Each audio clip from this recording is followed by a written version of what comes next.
Jembatan merah sungguh gagah, berpagar gedung indah. Sepanjang hari yang melintasi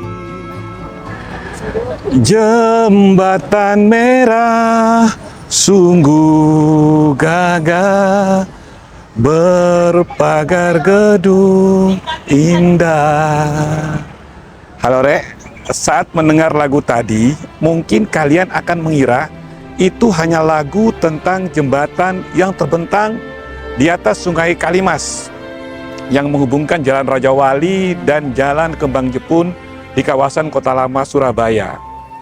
Namun sebenarnya, di balik lagu tersebut, Jembatan Merah atau dalam bahasa Belanda disebut Roodbrug menjadi saksi bisu atas terjadinya peristiwa-peristiwa bersejarah di kota Surabaya.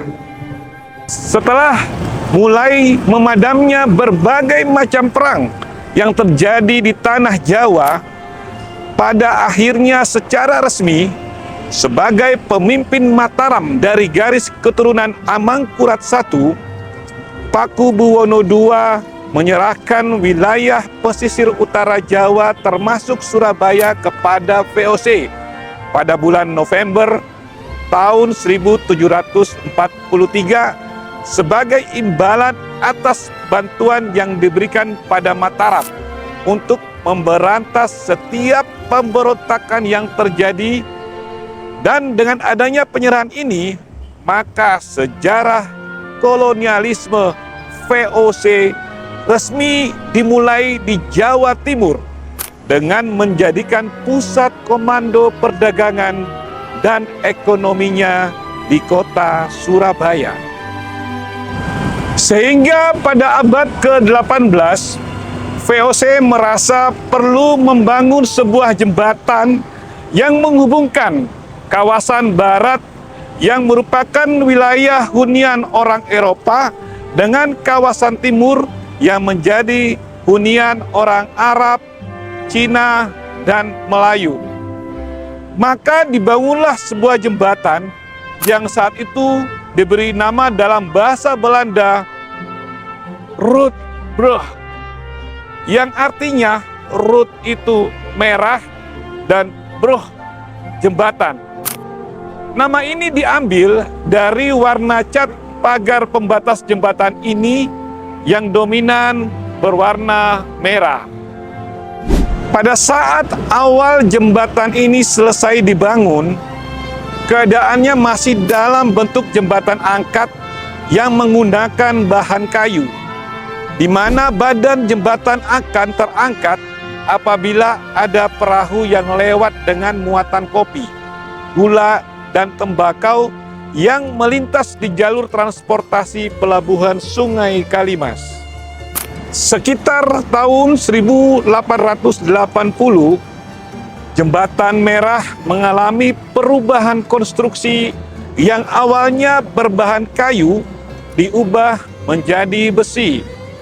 Dikarenakan tuntutan kebutuhan warga kota dan lalu lintas yang padat untuk melintasi jembatan, sehingga kualitas dan kapasitas jembatan ditingkatkan agar dapat dilalui oleh banyak ragam pengguna.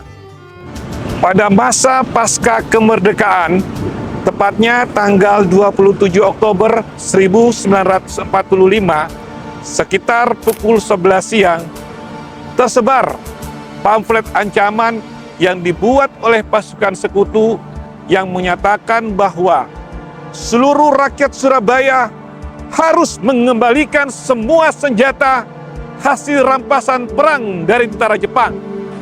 Mereka yang menyimpan senjata akan langsung ditembak di tempat. Untuk menyelesaikan peperangan tersebut, pada tanggal 30 Oktober 1945, dilakukanlah perundingan antara Presiden Soekarno dan Mayor Jenderal D.C. Houghton dari Jakarta. yang merupakan Komandan Angkatan Darat Sekutu dan dilaksanakan di Gedung Internasio dengan hasil pengakuan adanya Republik Indonesia secara de facto. Namun Inggris mengingkari perjanjian tersebut dan menargetkan mobil yang ditumpangi Jenderal Sudirman dengan menembakkan mortir saat rombongan akan melakukan konvoi keliling kota Surabaya untuk menyampaikan hasil perundingan gencatan senjata.